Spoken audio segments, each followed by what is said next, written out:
राजकारणामध्ये प्रत्येक पक्षामध्ये एक मैत्री असते आणि ती मैत्री म्हणजे एका पक्षातून काम करायचं आणि राज्याला मार्गदर्शन करायचं, राज्याचं नेतृत्व सांभाळायचं. आणि अशीच मैत्री म्हणजे संजय देरकर आणि संजय देशमुख, एक खासदार तर एक आमदार, आणि दोन्ही म्हणजे शिवसेना उद्धव बाळासाहेब ठाकरे पक्षातील हे नेते होते. मात्र संजय देशमुख ज्यांनी नुकताच शिवसेना शिंदे गटात प्रवेश केला आणि त्यांचे जवळचे अगदी मित्र आणि एकाच पक्षातील हे मित्र म्हणजे संजय देरकर आपल्यासोबत आहे, त्यांच्याशी आपण बातचीत करणार आहोत. संजय देरकरजी, काय सांगाल? एकाच मंचावरती अनेकदा तुम्ही पाहायला मिळाले होतात, असं काय घडलं की नेमकं त्यांना शिवसेना शिंदे गटाची वाट पकडावी लागली? नाही, त्यांचे माझे संबंध एकदम जवळचे होते. मला निवडणुकीत सुद्धा खूप मदत झाली त्यांची, कारण ते लोकसभेचे खासदार होते. खासदार निवडून असताना सुद्धा आम्ही त्यांच्या मतदारसंघात सुद्धा फिरलो. आणि जेव्हा MLAच्या निवडणुका सुरू झाल्या, आमदारकीच्या निवडणुका सुरू झाल्या, त्यावेळेस सुद्धा त्यांनी मला माझ्या मतदारसंघात येऊन खूप भरीव मदत केली. आणि त्याच्यामुळे मला तो प्रश्न नाही, परंतु सोडून जाण्याच्या संदर्भात त्यांनी कधी बोलले नाही की मला मी जाऊन राहिलो किंवा मी सोडून राहिलो. आणि मला कधी त्यांनी आग्रह सुद्धा केला नाही की तू चल बा माझ्यासोबत, असं कधी आग्रह केला नाही. तो त्यांचा निर्णय, त्यांनी तो निर्णय घेतला. एकीकडे आमदार म्हणून तुमचं त्या मतदारसंघातले काम, विदर्भातील वणी मतदारसंघातून तुम्ही येतात, आणि सोबत संजय देशमुख, त्यांचं म्हणणं आहे की निधी मिळत नाही. तुमचं काय मत आहे? नाही, निधी तर तुम्हाला स्पष्ट तुम्हाला बोलतानाच दिसतात. माध्यमांना तर या गोष्टी माहीत असल्या पाहिजे, कारण तर त्यांनी स्पष्ट सांगितलं की कोणत्याही विरोधी पक्षाच्या आमदाराला निधी द्यायचा नाही. आता आम्ही तर आमदार म्हणून आहोत, आम्ही काम करायला, मला तर तळागाळात काम करायला होतं, गावखेड्यात काम करावं लागतं.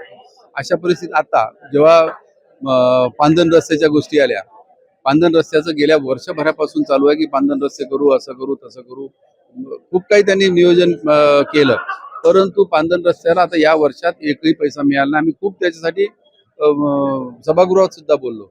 आणि आता जेव्हा केव्हा पैसे त्यांनी त्याच्यावर निधी केला, तो रुलिंग आमदार आहे, त्यांना 7.5 कोटी, आणि जे विरोधी पक्षाचे आमदार त्यांना 2.5 कोटी. म्हणजे हा कोणता दुजाभाव झाला? शेवटी शेतकरी शेतकरीच आहे, त्याच्यासाठीच आपण काम करत आहोत. आणि अशा परिस्थितीत त्यांनी असे निर्णय जो घेत आहेत, चुकीचे निर्णय. या सगळ्यामध्ये असाही आरोप येतोय की उद्धव ठाकरे वेळ देत नाहीये. जे ईशान्य मुंबईतील जे खासदार आहेत ते म्हणत आहेत की माझ्या कोणत्याही कार्यकर्त्याला उभं केलं नाहीये.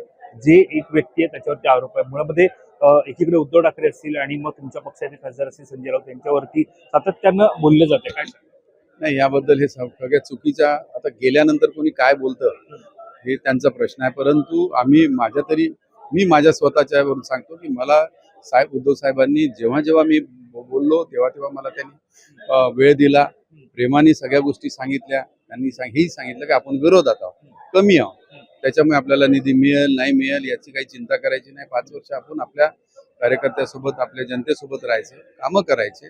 कारण तर निव्वळ निधी देऊनच खूप काही डेव्हलपमेंट केलं म्हणूनच माणूस निवडून येतो असं नाही.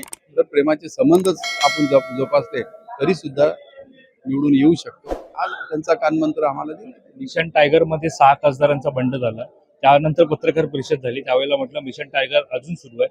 या सगळ्यामध्ये ज्यावेळेला तुम्ही अनुपस्थित होता बैठकीमध्ये, त्यावेळेला म्हटलं जात होतं की जे 4 आमदार अनुपस्थित आहेत ते सुद्धा बंडाच्या वाटेत. नाही, हे पण चुकीचं आहे. आता काय माध्यमांना अब्सेंट राहिलं म्हणजे कारण काही दिसत नाही. कारण मी माध्यमाला जसं मला माहीत झालं की माध्यमात हा प्रसार होत आहे, मी माध्यमाला मी जिथं होतो तिथूनच त्यांना व्हिडिओ करून पाठवला. कारण तर माझ्या घरची परंपरा आहे, गेल्या 30 वर्षापासून ती परंपरा सुरू आहे की आमच्या म्हणजे घरातून एक वारी निघतं, म्हणजे आमच्या वनी विभागातून ती वारी एक निघतं, ती पंढरपूरला जातात. आणि त्याचा दिवस तो असल्यामुळे मला त्या दिवशी तिथं थांबावं लागलं. मी असं काही माध्यमांना सांगितलं, माझं काही असं काही नाही. दुसऱ्या दिवशी मी अधिवेशनात आलो.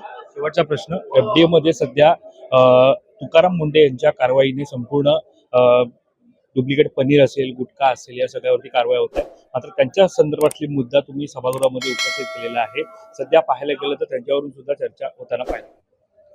बघा, आज चर्चा झाली त्याच्यावरती, माध्यमातूनच आम्हाला आज सकाळी कळलं की त्यांची ट्रान्सफर होणार आहे, त्यांची बदली केली आहे. म्हटलं इतका चांगला माणूस जो महाराष्ट्राला भेसळमुक्त करायच्या याच्यात आहे, कारण महाराष्ट्रात आपण प्रत्येक वस्तू बघतो की ती भेसळ येत आहे. आणि अशा परिस्थितीत एखादा चांगला आयुक्त, तुकाराम मुंडे सारखे आयुक्त जेव्हा या महाराष्ट्रात काम करते, त्याला ॲप्रिशिएट करायला पाहिजे, त्याला त्याची स्तुती करायला पाहिजे. चांगलं काम करताय आणि त्याला त्या पदावर नाही तर असे जे डिपार्टमेंट असे असेल त्यांना त्याच्यावर दिलं पाहिजे. आता या महिनाभरच झाला त्याला नियुक्ती केली, या महिनाभरातच आपल्या पूर्ण महाराष्ट्राने बघून घेतलं की त्यांनी किती चांगले कामं केले. अशा परिस्थितीत बदलवणं हे धोरण चुकीचं आहे. त्यावेळेस आम्ही सगळ्यांनी बोललो, तर त्याच्यात रुलिंग झालं की आम्ही त्याला बदलवणार नाही. मित्राकडून बोलवण्याचा प्रयत्न झाला तर जाणार. नाही नाही बिलकुल. कॅमेरा पर्सन अवधेश कोरीसम, वैभव पाटील, मुंबई.